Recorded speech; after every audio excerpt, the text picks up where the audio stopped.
What it do, YouTube? Welcome back to another Movie Fanatics video. Today, we got Penguin Episode 2, Inside Man. Before we get started, please be sure to go ahead and hit that like button, subscribe button, and most definitely share. Due to the feedback of Episode 1, I'm like, you know what? We might as well just keep this thing going with the reviews for possibly almost every single episode. Well, we already 2 episodes in, so we might as well. It's going to be every single episode. But I ain't gonna lie to you. This episode was a little bit inconvenience because at first I'm thinking it was going to happen on a Thursday. It ended up happening on a Sunday night. Everybody watches Sunday Night Football. But anyway, Episode 2, Inside Man of the Penguin. Was looking forward to this for a whole freaking week. Now, this episode starts off with Sophia.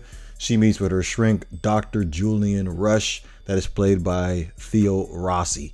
Now, I don't know about for y'all, but when I'm sitting down watching this episode, I'm watching Theo Rossi. I just can't get that image of Shades from Luke Cage, or I can't remember what his name was in Sons of Anarchy. But ever since I watched Sons of Anarchy, I could never look at him in a serious way, I should say. But Sophia meets with the shrink, Dr. Julian Russ, where there's like a machine in the background where it has like 3 bars of like red lights, and like Sophia's like flipping out after having like a nightmare about Alberto in this opening scene. And as she's getting back to reality here, we're starting to see Dr. Rush have like a weird interaction with Sophia, like he has like feelings for her or something like that. It was weird as I'm watching this scene. But a lot of the internet is going off about the possibility of Dr. Julian Rush possibly being Hugo Strange in this universe. Now, I'm not gonna jump the gun just yet. I'm more focused on what this relationship between Sophia and Rush is right now. It's clear that they do have like a history together. I'm assuming that he was working with her at Arkham when she was at Arkham, but I'm assuming we're gonna find out later on down the road what the situation is with that. But that Hugo Strange thing would be really interesting. And for those that do not know who Hugo Strange is, Hugo Strange in the Batman universe, he's a psychiatrist.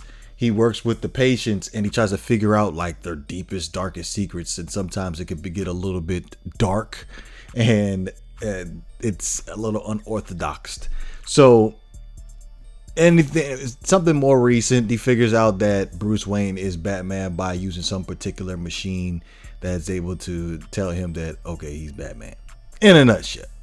So that's the opening scene. And then we transition to Salvatore Maroni meeting up with Oz at Blackgate again.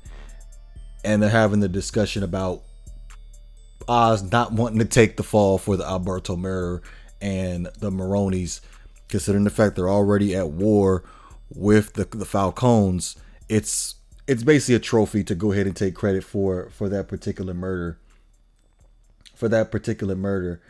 And in return, Oz is gonna go ahead and give up the Falcone drug convoy that's coming in. So basically, Oz is just playing this where, okay, I don't want to have if I just go ahead and just give up the convoy, I can escape scot-free with this whole Alberto situation, where if anybody finds out about this, I am a dead man. And my whole goal of trying to run the whole city and be the head of the Falcone family, that is dead. That's not happening. Right? So after hitting the convoy, After the Maroni family hits the convoy, Sophia barges in. We find out that Luca Falcone, that's the brother of Carmine Falcone, he is the new head of the Falcone family. Sophia barges in while they're having this deep discussion about what happened to the convoy, what they should have done, what they shouldn't have done, and she just comes out right, says it's a mole within the Falcone family. right? So this is their first real interaction between Luca and Sophia, and I'm assuming that Luca is not liking the fact that Sophia is kind of like stepping on his toes a little bit as far as what they should do moving forward. And it's just not a good look that she just undermines him in this particular scene. And it continues on throughout the episode where we know this wasn't going to work. So Sophia decides to go on her own, and she hires an old detective that was on her father's payroll, a dirty detective that was on her father's payroll. We'll get back to that. Shift over to finding out that Penguin's mother, she has dementia, and she's getting worse. That I'm assuming she like toppled over outside when she was walking. Keep that little nugget in the side of your head for a minute. Now, we transition to the setting with going to Alberto's funeral, and we get a little bit of a backstory of what Oz's background is. Him growing up in Crown Point and him having two brothers, and they grew up poor. Now, if you remember, when we had the discussion in the first episode, I was like, "Yo, I'm loving this Penguin." Like it felt based off of what I was observing during the course of the Batman movie and watching the first episode. This is a totally different Penguin, where he's a grit, ambitious, thug, trying to get it out the mud type of character, where opposed to the original backstory of the Penguin was the fact that he grew up rich. And it just didn't, in my honest opinion, this iteration of him suits Batman, the Batman universe, so much better due to the fact that he can actually be an adversary instead of the Penguin just sending out his henchmen to handle business against Batman all the time. Like, he's got to get his hands dirty too. And that's one of the things that I probably had an issue with the Penguin with. But I feel like after this iteration that we are observing right now, I feel like Penguin's gonna rise to the ranks as being one of the best Batman villains after we're done with this character, with this whatever we decide to do with this particular Batman universe after Batman 2, after Penguin season 1, whatever. I feel like this is going to go down as one of the best freaking Penguin character, Batman villains, But Penguin receives a call. Sophia receives a call. The detective that Sophia hired to figure out what the hell is going on in this family, who is the mole, he ends up kidnapping Irvad. That was one of the Salvatore Maroni family henchmen that was hitting the convoy. I'm assuming they thought he was dead, and he ended up being alive, and the detective kidnapped him and gave him to Sophia to figure out who the mole in the Carmine family is. Now, Oz, he sits down with the Maroni family, and they're like, "We want our guy back." He's like, "I got you. I'm gonna get your guy back," and basically tells the Maroni family what his master plan is. He wants to blackmail Johnny Vitti as the mole in the Carmine family. Now, rewind it back when we had the photos at the beginning of the first episode of Penguin, where who the hell is this guy? What is he doing with these photos? Here we have our answer finally, that he held on to the photos. He wants to blackmail John Vitti as the mole to get him off the board, because Vitti was giving Oz big huge issues in the first episode as far as shutting down the drugs, and their relationship is just not not fluid enough. And I feel like as we progress through this series, if Vitti makes it, he's gonna cause problems for Oz moving forward. So that's the original plan.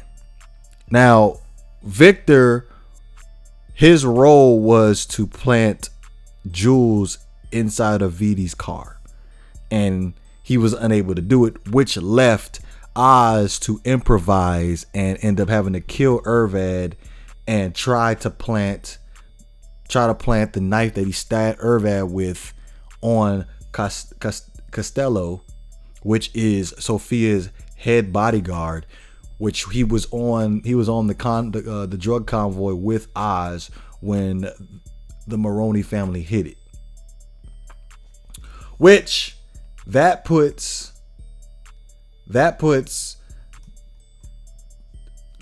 Oz in the clear with the rat situation as far as being the mole in the Falcone family.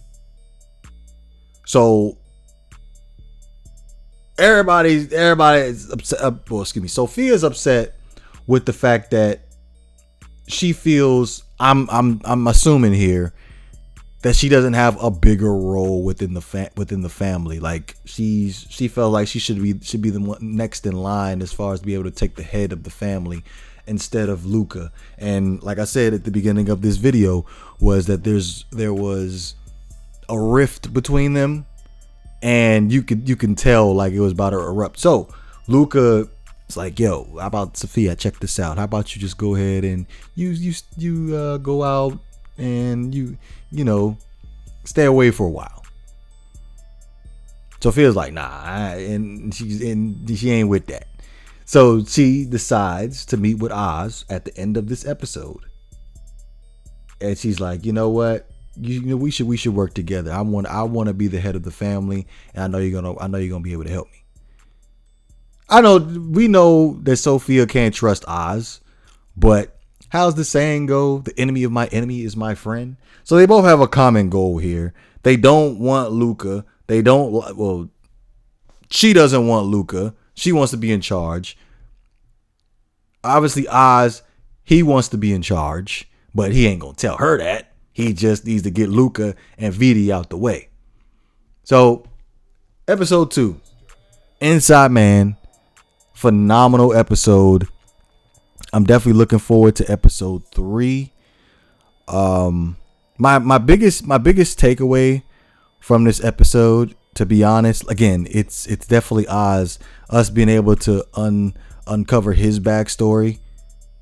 Again, I like this new backstory with him not being a rich, spoiled kid as it is in the original comic book. Like, that's just I like the changes that they're making with some of these characters. Like, and they're good changes. A lot of times they always have a lot of bad changes where I'm just like, yo, this is just unbearable. But this, I like this. I really do. But let me know what you guys think. You know what it is. If you enjoyed the content, please don't forget to hit that like and subscribe button. This is the Movie Fanatics. I'm up out of here, man.